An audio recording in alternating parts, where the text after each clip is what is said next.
Muy buenos días. Espero que hayáis leído en nuestra guía devocional la tablita con el mega tema que resume de una manera muy especial el mensaje y las lecciones que vamos a encontrar en el libro de Nehemías. Si no lo habéis hecho, estáis a tiempo de hacerlo. Si no has solicitado la guía devocional Volver a empezar, puedes hacerlo, ya que aunque estamos en la semana 9, pues tenemos 4 semanas por delante y puedes aprovechar muy especialmente estos devocionales. Hoy llegamos a Nehemías capítulo 1 y el versículo 4 al 9.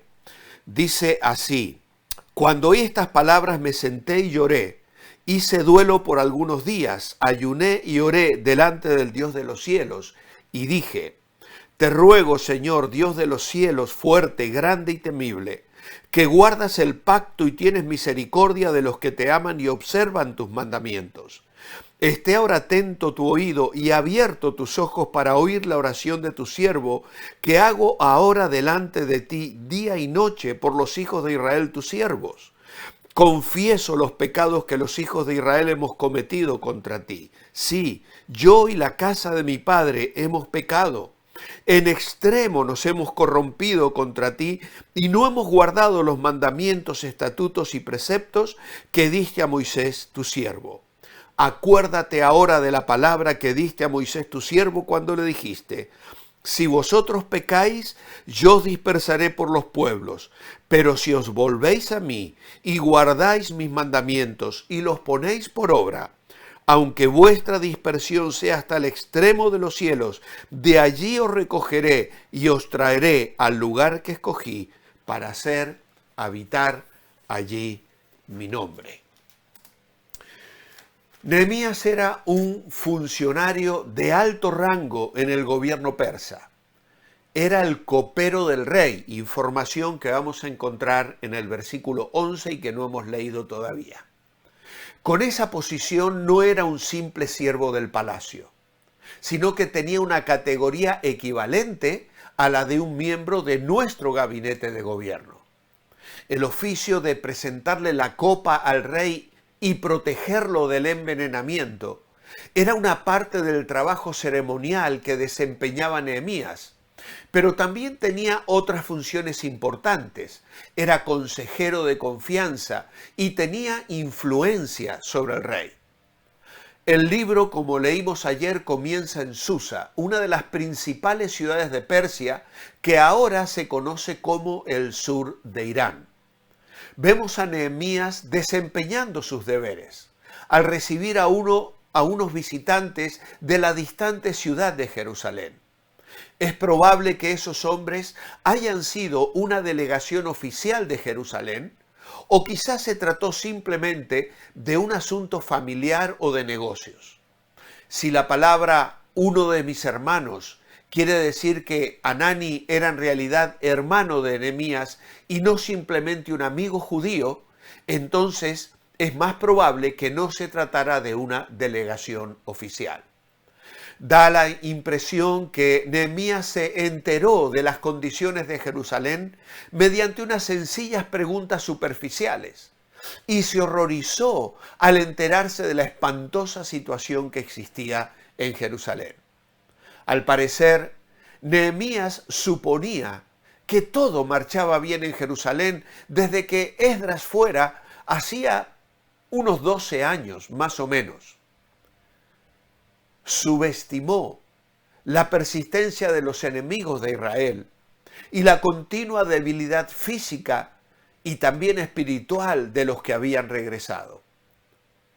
Habían transcurrido cerca de 100 años desde el retorno de Zorobabel y Jerusalén todavía no era una ciudad segura, ya fuera porque los muros todavía no habían sido reconstruidos o porque cualquier obra que se hubiera realizado fue frenada, destruida por los enemigos de Israel. Hasta el templo restaurado, que era vital para la nación, estaba poco protegido y era presa fácil de los enemigos. Por lo tanto, el pueblo estaba desmoralizado. Nehemías se sintió consternado cuando escuchó estas noticias, pero no se desesperó. En lugar de esto, puso en evidencia su carácter al acudir a Dios, su Señor, la única fuente confiable de ayuda. El versículo 4 da para que meditemos unos cuantos días, aunque no lo podremos hacer. Él enumera 5 actitudes que él tomó. Me senté, lloré, hice duelo, ayuné y oré. Es probable que no esperaba ese informe. Ya hemos señalado que habían pasado 12 años desde que Esdras fuera a Jerusalén con la misión de ayudar a reconstruir la vida espiritual del pueblo, lo cual debía haber tenido repercusiones positivas para la vida en general allí. Pero claro, los enemigos de Israel eran persistentes. La ciudad no era segura y el templo estaba desprotegido. Y esto tenía al pueblo desmoralizado, desanimado. Ahora la oración nos dice mucho de Nehemías. Estaba unido al pueblo de Dios. Tenía que interceder por ellos. Nehemías rompió a llorar cuando escuchó que los muros de Jerusalén seguían en ruinas. ¿Por qué? Claro, los muros significan muy poco en la mayoría de las ciudades de la actualidad, pero en los días de Nehemías eran esenciales. Ofrecían seguridad ante los ataques y simbolizaban poder y paz. Además, Nehemías se lamentaba de que su pueblo, los judíos, hubieran estado paralizados, tal vez por un edicto anterior que le había impedido reconstruir los muros. Y esto lo hemos señalado en Esdras 4, donde encontramos algo mezclada quizá la cronología. Y allí se habla precisamente de que los enemigos les acusaban no tanto de reconstruir el templo, sino de reconstruir los muros. Así que Nehemías estaba muy afligido por la condición de Jerusalén, pero no lo dejó así. Después de su pena inicial, volcó su corazón en Dios y buscó la forma de mejorar la situación. Recurrió a todos sus recursos de conocimiento, experiencia y organización para determinar lo que se debía hacer. Cuando llegaron las noticias trágicas, dice, oré primero, pero luego busca la forma de actuar más allá de la pena y toma medidas específicas para ayudar a los que estaban en necesidad. Nehemías y Esdras respondieron a los problemas en oración. Esto ya lo meditamos la semana pasada, cuando Esdras vio la situación de compromiso de matrimonios mixtos con paganos. Lo primero que hace es orar. Ahora Nehemías, cuando comienza su obra, reconoce el problema, ora inmediatamente, pero luego actúa en consecuencia. Porque como veremos más adelante, pasan 4 meses antes de que se abra la puerta para que él pueda hacer la petición al rey. La oración sigue siendo la fuerza poderosa de Dios para resolver los problemas actuales. La oración y la acción van tomadas de la mano. Por medio de la oración, Dios guía nuestros preparativos, nuestro trabajo de equipo y nuestros esfuerzos diligentes para llevar a cabo su voluntad.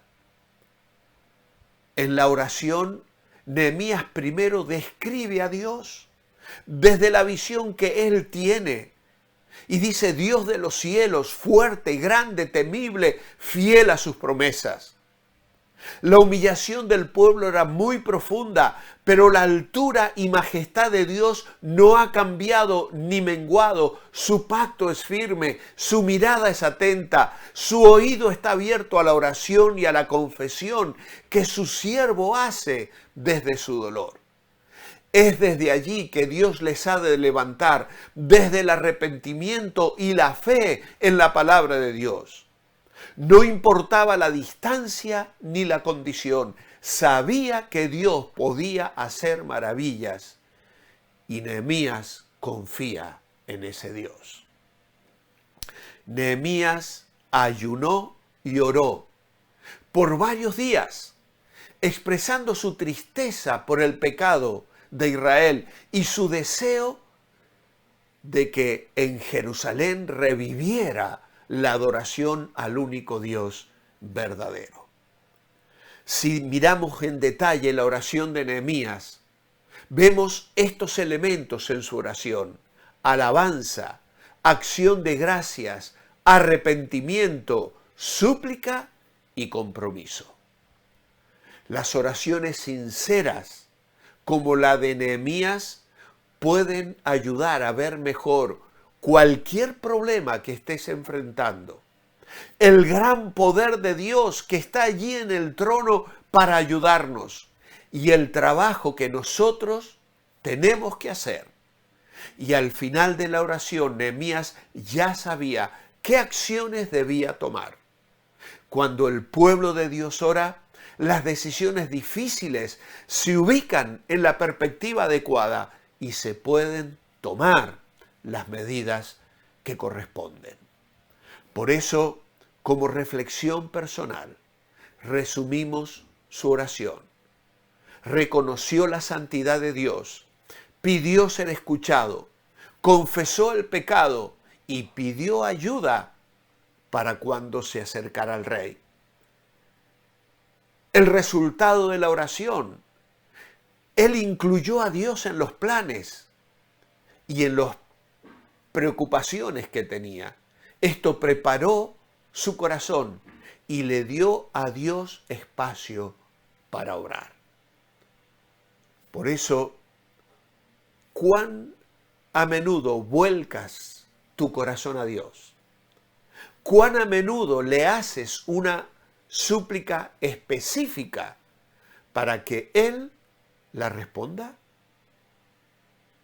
Estamos acostumbrados a derramar abiertamente nuestros corazones, suplicándole a Dios, mirando su poder y su gracia y esperando que Él actúe con poder en nuestras vidas. Mi oración escrita esta mañana: amado Padre, ¿qué ejemplo nos deja Nehemías en cuanto a la oración y a la actitud de un corazón sensible que ama a Dios y a su pueblo? Que cada uno sepamos asumir nuestro lugar y nuestra responsabilidad para poner nuestra parte y trabajar para el bien y el avance de tu reino aquí, en la iglesia o en nuestras vidas, en nuestras familias y en nuestros hogares, para tu gloria. En tu nombre, amén. Os espero mañana, miércoles, para seguir meditando esta hermosa historia. Manteneos bendecibles.